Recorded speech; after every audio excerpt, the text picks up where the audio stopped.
Hi అందరికీ. అందరూ ఎట్లా ఉన్నారు? నేనైతే చాలా చాలా బాగున్నాను. మీరు కూడా బాగుండాలని మనస్ఫూర్తిగా కోరుకుంటున్నాను. చాలా రోజులైంది కదా మనం ఇలా మాట్లాడుకొని. ఈ మధ్య కాలంలో లాంగ్ వీడియోస్ చేయడమే మానేశాను.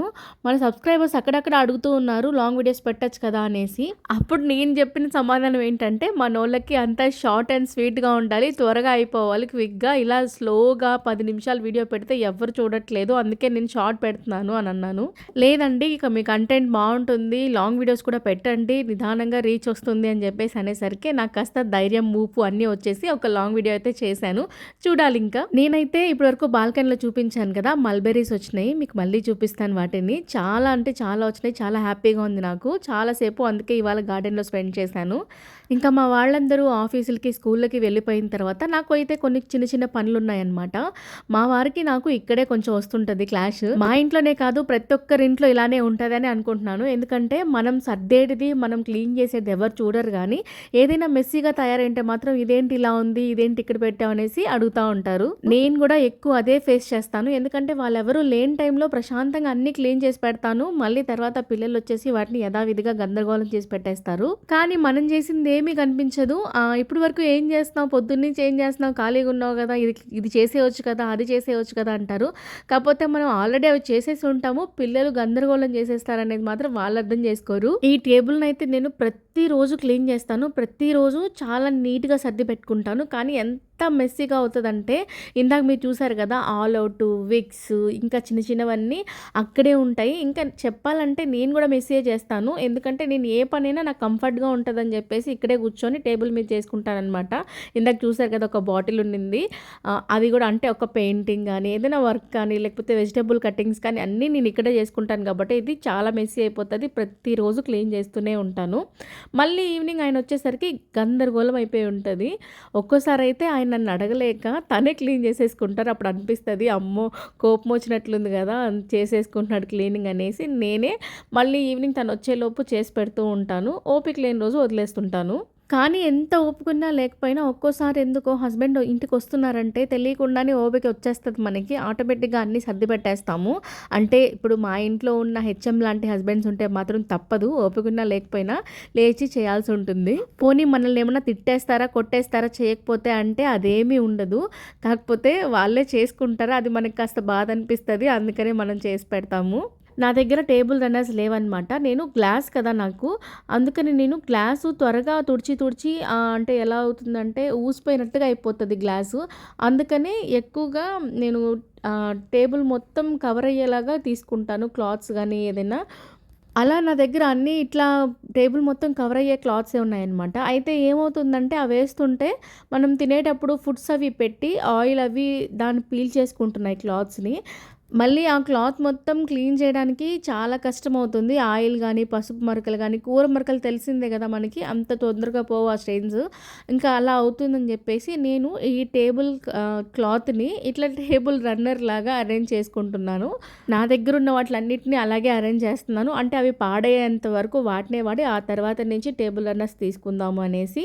మీకెలా అనిపించిందో చెప్పండి. నేనిలా టేబుల్ క్లాత్‌ని ఇలా రన్నర్‌లా చేశాను కదా! మీకెలా అనిపించిందో కామెంట్ చేయండి. ఇంకా టేబుల్ అవి క్లీన్ చేసేసిన తర్వాత ఇంకా పిల్లలు ఈవినింగ్ వస్తారు. ఈ లోపల స్నాక్స్ ఏదైనా చేయాలి. ఏం చేద్దామా అని చెప్పేసి ఆలోచిస్తూ బాల్కనీలో బట్టలుంటే అవన్నీ తీసి మడతేసుకుంటూ ఆలోచించాననమాట. బొరుగు ముద్దలు చేద్దామనేసి. ఎందుకంటే బొరుగులు చాలా ఉన్నాయి ఇంట్లో.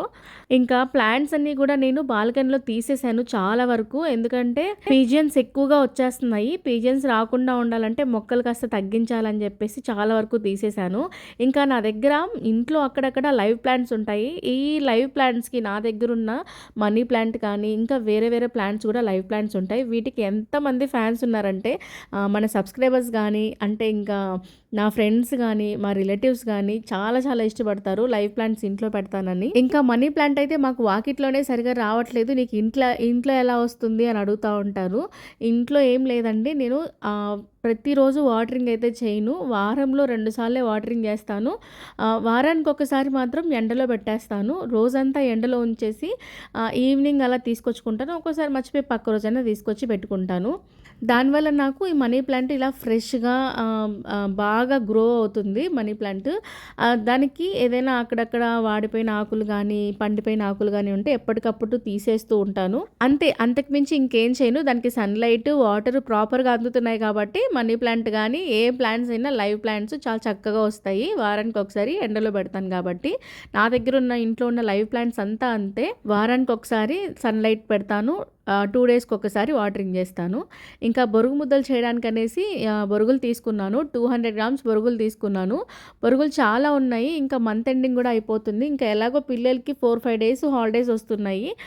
ఈ 4 డేస్ నన్ను తినేస్తారు. స్నాక్స్ కావాలి, స్నాక్స్ కావాలని చెప్పేసి నా వెనకాల తిరుగుతూ ఉంటారు గంటకొకసారి. అంటే వీళ్ళకి టీవీలు చూస్తూనో లేకపోతే ఇంట్లో వాళ్ళతో మాట్లాడుతూనో ఉంటారు కానీ మధ్యలో నోరు ఆడిస్తూ ఉండాలి. మేకలాగా నవ్వులుతూనే ఉండాలి. ఇంకా దానికోసం ఏదో ఒకటి కావాలి కదా! ఏదో ఒకటి చేసి ఏదైనా బాక్స్‌లో వేసి పెట్టేస్తే కావాల్సినప్పుడల్లా వెళ్ళి తీసుకొని తింటా ఉంటారు. అది అలవాటు. కానీ నెల్లూరుకెళ్తే మాత్రం వాళ్ళ నానమ్మ పిచ్చగా బయట స్నాక్స్ కొనిచ్చేస్తదనమాట. ఈ వీడియో చూసైనా మా అత్తయ్య అలా స్నాక్స్ కొనియకుండా ఉంటారని ఆశతో వీడియోలో చెప్తున్నాను. ఇంకా నానమ్మల దగ్గరికెళ్తే ఏమవుతుంది, గారం ఎక్కువైపోతది. మనం ఎంత జాగ్రత్తగా ఆ ప్యాకెట్లని లేకపోతే జంక్ ఫుడ్ అది పెట్టకుండా ఇంట్లోవే చేసి పెట్టుకుంటాము. కానీ నానమ్మల దగ్గర ఏమవుతుందంటే గారం అయిపోయి వాళ్ళు ఏది అడిగితే అది, ఏ ప్యాకెట్లు అంటే అది వాళ్ళు కొనిచ్చేస్తారు. వీళ్ళు తినేస్తారు. మనం ఏదైనా చెప్తే కూడా ఎప్పుడో ఒకసారి కదా ఏమవుతుందిలే అని అంటారు. ఆ ఎప్పుడో ఒకసారి అలవాటే మన నెత్తి మీదకి వస్తుంది అనేది నా భయం. అంటే ఇంటికి వచ్చిన తర్వాత కూడా నాకు అవి కావాలి అంటే నేను ఎక్కడి నుంచి తెచ్చి ఇవ్వాలి, నేను కొనను కదా, నేను కొనిన దానికి వాళ్ళు ఇంకొంచెం ఎక్కువ చేస్తారు గోల్ అనేసేది నా బాధ. నేనేంటంటే ఎక్కువ బయట స్నాక్స్ కొనివ్వకుండా ఇలా ఇంట్లో ఐటమ్స్ చేసేసి ఒక బాక్స్లో వేసి పెట్టేస్తాను. అవే తింటా ఉంటారు. ఇంకా వాటితో పాటు పాలు, గుడ్లు, ఇంకేమన్నా అంటే ఈ శనగలు ఉంటాయి కదా అలాంటివి, లేకపోతే అది గుగ్గుళ్ళు ఉంటాయి కదా అవి, లేకపోతే చాట్స్, లేకపోతే ఈవినింగ్ స్నాక్స్ ఏదైనా నేను చేసి పెడతా ఉంటాను ఇంట్లో. చాలా వరకు నేనే చేసి పెడతాను స్నాక్స్. బయట కొనడానికైతే పెద్దగా ఇష్టపడను, వాళ్ళని కొనివ్వను కూడా. అంటే మమ్మీ అన్నిటికీ నో చెప్తుంది అని అంటారు కానీ వాళ్ళన్నా నేను పట్టించుకోను. ఎందుకంటే వాళ్ళకి బెస్ట్ ఇవ్వాలని మనం ఆలోచిస్తాం. మనం అన్నిటికీ నో చెప్తున్నాం అనేసి వాళ్ళు ఆలోచిస్తారు. వాళ్ళకి అది అప్పుడే అర్థం కాదు, నిదానంగా అర్థం చేసుకుంటారులే అనేసి నేను నోయే చెప్తాను. ఇంకా బొరుగుల విషయానికి వస్తే 200 గ్రామ్స్ బొరుగులకి నేను 250 గ్రామ్స్ బెల్లం తీసుకున్నాను. కానీ నాకు 250 గ్రామ్స్ కాస్త తక్కువనే అనిపించింది. 300 గ్రామ్స్ కూడా తీసుకోవచ్చు అనిపించింది. 250 గ్రామ్స్ కూడా ఎనఫ్ సరిపోయింది. కానీ ఇంకా స్వీట్ కావాలి అనుకున్న వాళ్ళు 300 గ్రామ్స్ కూడా తీసుకోవచ్చు. ఆ బెల్లంలో 100 గ్రామ్స్ వాటర్ వేసుకొని బెల్లం అంతా కరిగించేసి నూరగొచ్చేటప్పుడు 1 స్పూన్ నెయ్యి వేసుకోవాలి. 1 చిటికెడు వంట సోడా వేసేసుకొని బాగా కలిపేసి బెల్లము పాకం పట్టాలి, ముదురు పాకం పట్టాలి. చేతికి తీసుకున్నాం కదా ఇందాక ఉండలాగా, అలా తీసుకోవాలి. అలా ముద్దొచ్చిన తర్వాత మనము ముందుగా బొరుగులు వేయించి పెట్టుకోవాలి. అప్పుడే మనకి బొరుగులు క్రిస్పీగా ఉంటాయి. బొరుగు ముద్దలు చాలా బాగుంటాయి ముందు వేయించుకుంటే బొరుగుల్ని. వేయించుకున్న బొరుగుల్ని ఈ బెల్లంలో వేసేసుకొని వెంటనే ఇలా కలిపేస్తూ మొత్తం కలిపేసుకోవాలి.